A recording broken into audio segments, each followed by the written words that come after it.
Yon, good day mga boss. Ninja Rat po ito. So, ito yung MXI na pina-59 yung kay Boss J-Max. So, nakita niyo yan. Tandaan niyo yung status ng itsura niyan. Yan. Simulan natin sa ulo, sa headlight, sa fender, yung mags, wag muna. Tapos yung kaha, yan. Yan. Crankcase cover, asin lahat. Yan. Makina, okay na ako dyan sa makina. Tapos na ako eh. So, ang gagawin namin dyan, fully restoration. Papalitan namin ng kaha. Papalitan namin ng Thailand na kaha yan. Yan, oh. Yan. Yan. So, abangan nyo lang mga boss ha. At re-restore natin yan. Ride safe! Okay, so balik tayo mga boss. So, yan, nabugahan ko na siya. Pero hindi pa naman totally cleaning. Tinanggal ko lang yung mga putik-putik. Ayan. So, konti na lang yan. So, ngayon, hahanginan ko na lang to para matuyo agad. Okay lang magbasa kayo ng wiring ng harness. Basta make sure na okay lang magbuga kayo. Basta tanggalin yung baterya. Tanggalin yung ECU nya. Mga electrical parts. At kailangan make sure na matutuyo yun siya agad. Balik ako boss ha. Git lang. Yun, balik tayo mga boss. So, dumating na yung ating MX Carb na kaha. Ayan. I-unbox na natin yan, pati headlight.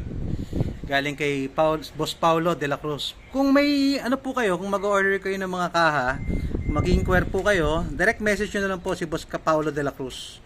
So, sa Facebook page niya. No, boss? Ito, utol niya kasi yan. Ayan. Utol niya. So, kadi-deliver lang ngayon. So, yun. Direct message nyo lang. Legit po na seller yan. At mabait po yan. Actually, marami ng freebies na binigay dito sa customer ko eh. So, ayun mo boss ha. Unbox ko muna. Balik ako.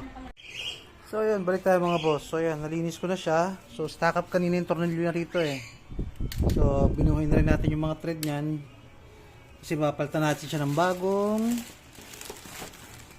footboard. Bagong footboard. Bagong engine cover. Saka bagong dibdib. So, yan. Lahat yan genuine. Tapos may napansin lang ako dito sa kanyang harness. Ito, tinatamaan na. Sumasayad na rin sa bangka niya. Yan. Kaya gagawin natin remedyo yan. Yan. Lagyan natin dyan. Para hindi magloko ang kanyang harness. Yan.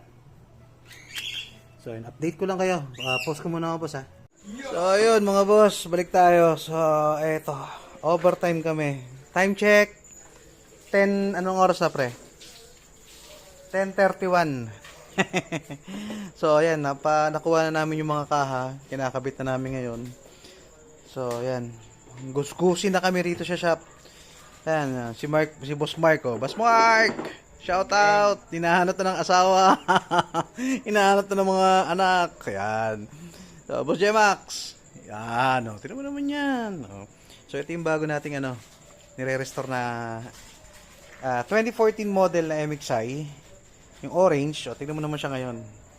So, hindi pa tapos yan ha. Ay, kakabit pa namin yung mga pangkaha. So, gawa ni Boss Richard yan. So, papos ko muna mga boss ha. Bubuhin ko muna bago ko pakita sa inyo ng talagang totally okay na. Pause ko muna. So, okay, balik tayo mga boss. So, eto na, finished product. Finished na, product pa. Eto na siya. Tadan! Dito mo tayo sa side na to. So, yan. So, ang sticker niya at ang kaha niya, 33S, genuine from Taiwan. So, in-order namin yan kay Boss Paulo. Paulo de la Cruz. Search nyo lang po sa Facebook niya. Yan. Ang kuha namin ng J-Max dito, parang 7.5 yata. Hindi ko sure eh. Tapos, yan. So, basta inquire na lang po kayo sa kanya. So, hindi po kami nagbebenta nito ng kaha. Kumukuha lang po kami sa labas sa ibang seller. Legit seller. So, yan. So, bago ang inner niya. Yan. Footboard, engine cover, saka dibdib. Bago rin ang batok. Itong batok, maraming salamat kay Boss Paulo. At binigyan tayo ng free. Free na batok. Tapos, domino switch, left and right. Yan. Tapos, naka-dual contact na rin siya. Yan. Ang nag-ano nito, nagkabit ng decals, saka nagpa-laminate, pinalaminate namin, pinilagyan namin ng top coat, additional top coat, kasi alam naman natin na ang stock na kaha ng MXI or ng Yamaha is manipis ang top coat, manipis na pintura. So madali siyang nag-fade. So ayan, taon ang itatagal yan. So from Boss Richard yan, Chongson, yan.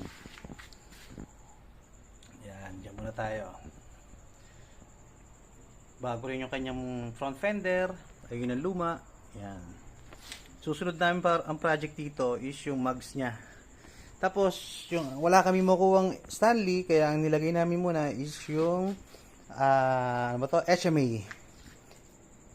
May H ka na, may A ka pa. Yan.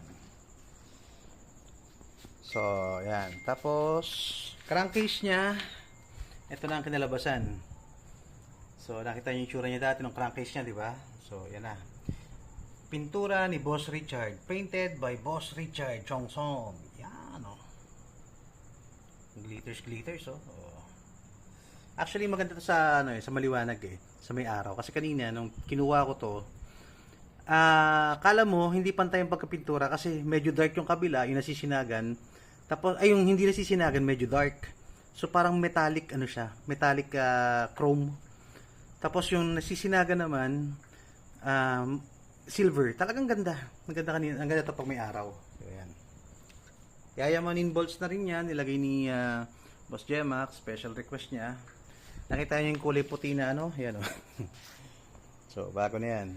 Bago repaint din. By Boss Richard Chongson. Yan. Start natin. Ayaw mag-start. Makina by Ninja Rat, 59 touring set, MTRT straight sa head. Yan. So buksan natin yung kanyang park light and headlight.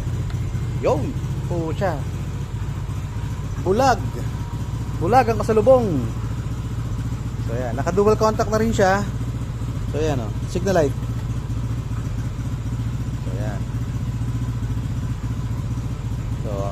Hazard. Yan. So, gabi na boss, kaya pasensya na, medyo hindi na maganda yung camera ko.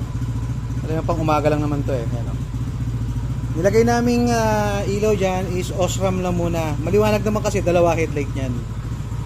So, yan na ang kinalabasan ng pinaghirapan ni Boss Jemax. Tablado ADB, pasok ang MXI niya uli. Yan. So, mapapansin nyo to mga boss.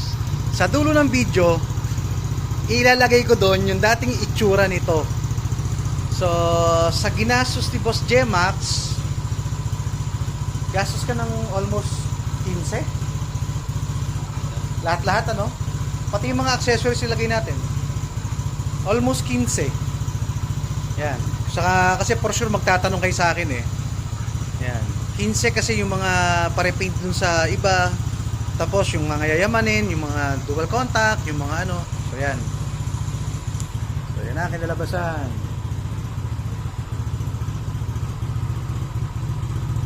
Sound check tayo. MTRT5. Yan. Yan. Mga pagod na kami rito. Kaya wala na akong masabi. Yan. Brief. 59 touring set. Yan. Boss Mark, may sasabihin ka? Boss Mark, naglalaro ang wala. Geng. Boss Jemax, asan? Ay, nasa banyo Ano sabi mo? Geng. Nakahubad na kami lahat dito. So mga boss maraming salamat sa panonood. At please don't forget to like, share, subscribe. Pag nagustuhan nyo itong ginawa ko, message nyo lang po ako. Search nyo lang po sa Facebook ko, Ver Eugene, V-H-E-R, tapos Eugene. Yun. Search nyo lang po. Located at Putatan, Muntinlupa. Searchable po ang aking shop dito sa bahay. Search nyo lang po, Ninja Rat. Yan, makikita nyo na po yan. Putatan, Muntinlupa. Mga boss, putulin ko na to at gumagabi na. Pagod na ako. Pinatayin ako ni Jemax ng ilaw. Mali yung ilaw na pinatay mo. Yun. Mga boss, putulin ko to. Ride safe!